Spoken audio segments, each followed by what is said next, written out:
अर्रहमानिर्रहीम।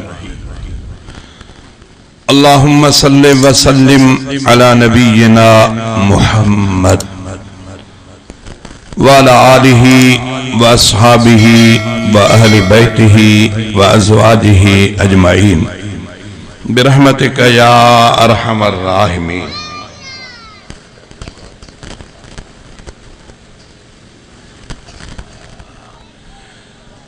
काफ़ी अरसे खां पोइ अॼु वरी अवां जे हिन ॻोठ ड्रागे में बिरादर मोहतरम भाऊ हुसैन अहमद साहब उन जे नंढड़े जे सुन्नत तोहर जे ख़ुशीअ जे मौक़े ते अल्लाह ताला अचण जी सआदत नसीब फरमाई आहे।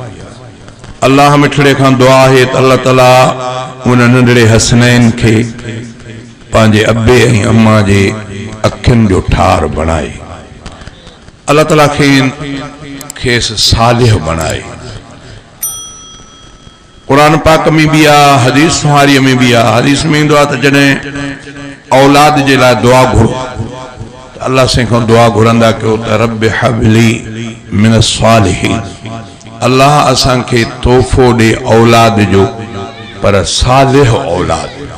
इन नंढनि ॿारनि खे जेकॾहिं चुप करायो त भलो आहे को बाए ॾे वॾो एॾो पोयों पोयों पोएं पासे रहो।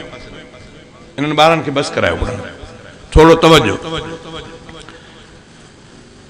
रब हबली मिन सालिहीन, अल्लाह हिब्बो ॾे, तोहफ़ो ॾे, पर सालिहनि मां।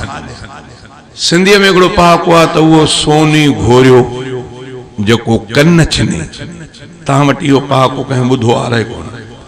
आहे न? वो सोनी घोरियो जेको कन छिने। सोन जो हिकिड़ो वालो हुजे एॾो वॾो हिकिड़ो आने ऐं पाव जो त अॻे पोइ हली हली हली अदड़ीअ जे कन खे छिनी विझंदो आहे त सोन, पर जेको कन खे छिनी त पोइ कंहिं सियाणे चयो त अहिड़ो सोनी घोरियो। अदड़ीअ जा कन सोन खां वधीक क़ीमती हन जो उन्हनि खे नुक़सान ॾेई विझे। कंहिं चवंदड़ चयो त उहा औलाद ई घोरी जेकी अबे अम्मा जे बेइज़तीअ जो सबबु बणिजे।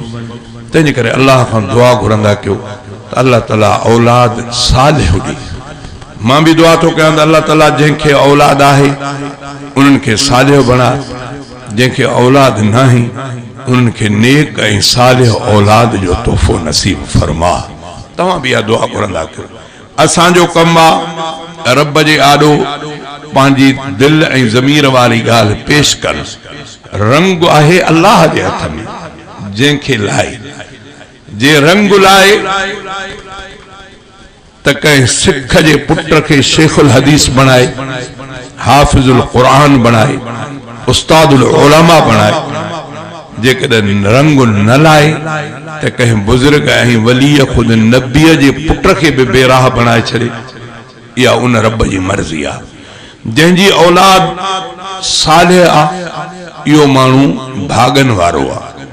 जंहिंजी औलाद सालिह आहे इहो माण्हू भागन वारो आहे। जंहिंजी औलाद में खलल थी पियो उहो अल्लाह खां उन्हनि जे लाइ दुआ घुरंदो रहे, बाक़ी करे कुझु नथो सघे। छो त क़ुरान पाक मुंहिंजे आॾो पियो आहे। इन क़ुरान पाक में अल्लाह तबारक व तआला हज़रत नूह अलैहिस्सलाम जो वाक़ियो बयान कयो आहे। नबी करीम सल्लल्लाहु अलैहि वसल्लम के अल्लाह ताला इहो वाक़ियो ॿुधायो आहे त नूह अलैहिस्सलाम तव्हां आलमनि खां ॿुधो हूंदो त 950 साल तबलीग कई। उमिरि अञा वॾी, कंहिं 1200 साल लिखी आहे। उमिरि वॾी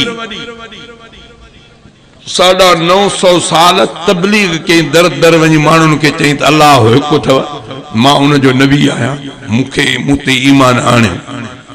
पर न, कुरान तो चए थोड़नि माण्हुनि ईमान आंदो, घणनि न।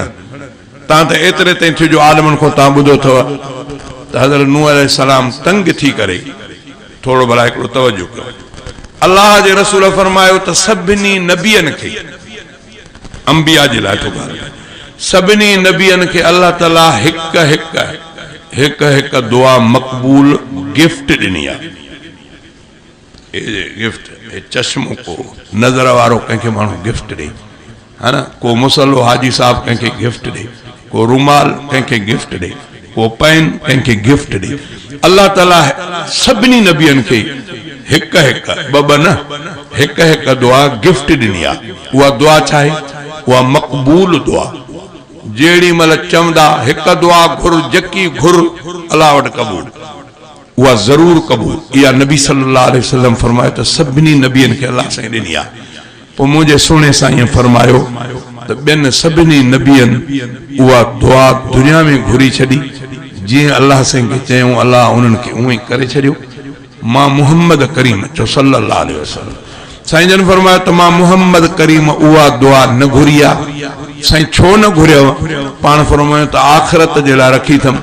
आख़िरत कहिड़े कमु ईंदी? साईं जन फरमायो त मुंहिंजी गुनाहगार उम्मत गुनाहनि जे करे घणी जहन्नम ॾे छिकबी, मां अल्लाह जे आॾो उहा मक़बूल दुआ पेश करे पंहिंजा गुनाहगार उम्मती सभु जहन्नम ॾो छॾाए जन्नत ॾे वठी वञो। इहा दुआ पई आहे। हज़रत साईं मौलाना अब्दुल क़य्यूम हाले जवी अल्लाह ताला संदन उमिर इज़्ज़त में बरकत फरमाए, उन्होंने हिकिड़ी जाइ ते तकरीर में पे बयान कयो त यार असांखे ख़बर बि आहे त हे गुनाह हे गुनाह हे गुनाह, पोइ बि गुनाहनि खां मुड़ूं नथा, पोइ बि गुनाह ज़ोरी थी था वञनि। पोइ पाण फरमायूं त पोइ चवंदा आहिनि सिंधीअ में हिकिड़ो पाको बि ॾींदा आहिनि त वछ कुॾंदी आहे किले यार है न।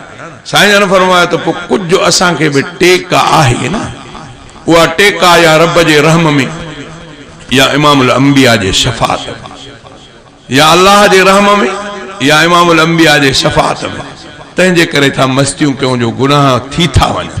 अल्लाह को दुआ तो कयां त अल्लाह ताला सभिनी खे गुनाहनि खां महफ़ूज़ फरमाए, पर पोइ बि इंसान आहे ख़ता वारो, गुनाह थिए पोइ रब साईं फरमायो त लॼ त थींदी हूंदई, इंसान खे लॼ त थींदी न। जंहिं माण्हूअ खे गुनाह ते शर्मंदगी न थी, गुनाह ते लॼ न थिएसि, उन माण्हूअ जी ईमान में ख़तरो आहे। अल्लाह को दुआ आहे त अल्लाह ताला शरताणी असांखे गुनाहनि ते बि लॼ करण जी तौफ़ीक़ अता फरमाए।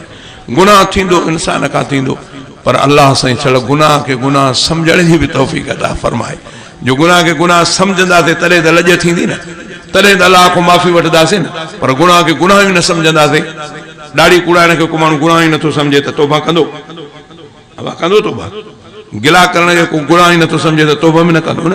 माना अहिड़ो शैतान चक्कर फेराए छॾियो आहे जो गुनाह को गुनाह ई नथो सम्झाए त इहो वरी छाजो गुनाह हो। हालांकि अल्लाह जे रसूल फरमाए त ॿिए जी गिला एॾी ख़तरनाक आहे, ॼण भाव मरी पवे पोइ उन जे वरी गोश्त जा टुकड़ा करे पाण खाए। हूअं त दुश्मन खाए न, पाण खाए, इन खां वधीक ॿिए जी गिला कर, पर पोइ बि मुड़ूं नथा। भला अल्लाह को दुआ था कयूं त अल्लाह ताला छा सम्झा था फरमाए, अल्लाह साईं औलाद खे साॾियो बणाए। पोइ इमामुल अंबिया फरमायो ख़ुदि क़ुरान पाक में बि आहे, जॾहिं हज़रत नूह अलैहिस्सलाम 950 साल तबलीग कई पर रिज़ल्ट तमामु थोरो, तॾहिं तंग थी क़ौम बस पोइ अल्लाह जे आॾो उहा दुआ जेकी अल्लाह मक़बूल दुआ ॾिनी हुअसि न, उहा मैदान ते आंदई, उहा क़ुरान बयान कई आहे। फौरन अल्लाह साईं खे अर्ज़ु कई त रब ला तज़र अलल अर्ज़ मिनल काफ़िरीन दय्यारा, जिन मूंखे सचो नबी न सम्झो रब इन्हनि खे तबाह कर, सभिनी खे तबाह कर। जिन मूंखे सचो न सम्झो इन्हनि सभिनी खे तबाह कर। रब ला तज़र अलल अर्ज़ मिनल काफ़िरीन दय्यारा, ज़मीन ते को चुरंदड़ फुरंदड़ काफ़िरनि मूं न छॾे, सभिनी खे तबाह कर। इन्नक इन तज़रहुम युज़िल्लू इबादक, ॻाल्हि बनी वला यलिदू इल्ला फाजिरन कफ़ारा। चे मां पंहिंजे तजुर्बे मां ईअं महसूस कयो आहे त इहे हरामी आहिनि, इन्हनि जेके ॿार ॼमंदा से बि हरामी थींदा, तंहिंजे करे इन्हनि जो बुनियादी ख़तमु कर ज़मीन तां। अल्लाह ताईं क़बूल करे वरितसि, छो त ॾिनल जो अल्लाह जी मक़बूल न। जेॾी महिल चवंदी मुंहिं जेको मूं थींदो हिकु दुआ घुरिजां ॿ न, हीअ उहा दुआ हज़रत नूह अलैहिस्सलाम पंहिंजी क़ौम जे तबाही जे लाइ घुरी छॾी। अल्लाह ताला चयुसि त भला घुरी थी त हाणे ॿेड़ी ठाहे, त जिन कलमो पढ़ियो थी बचायो त उन्हनि जो त बचाव कयो। ॿेड़ी ठही, ॿेड़ी ठहण में जेतिरा माण्हू स्वार थियो, सभिनी खे चई अचो अचो अचो अचो, इहे था वञनि ॿिया। ॿियनि में हो खिलनि पिया त ख़ुश्कीअ ते पाणीअ जे लाइ सिकंदा। नूह वरी अॼु वरी नओं भई शइ करणु शुरू करे ॾिनी आहे, पाणी कोन थो लभे ज़मीन ते, हीअ वरी ॿेड़ी थो ठाहे त सुभाणे ॿोॾि ईंदी, पोइ जेके ॿेड़ीअ में चढ़ंदा उहे तरंदा बचंदा, ॿिया ॿुॾंदा। माण्हू टोकूं पिया करनि। वॾो किसो आहे प्राण, मां अहिड़ो किसो बयानु वधीक नथो कयां, मुख़्तसर थो ॿुधायां। तां त उहो कमु अची वियो, आसमान खां जो मींहुं पैटिजी पियो, ज़मीन फाटी पई, पाणी ईअं निकिरी पियो, और ये सच पच में पानी वधण शुरू थियो पिनन ते पिनन को गोडन ते मानू हैरान थिया ते त नूह जी गाल सची थी तेड़ी मल नूह अलैहि सलाम सबिर के सर कयो भॼी अचो जेको अचे ॿेड़ीअ में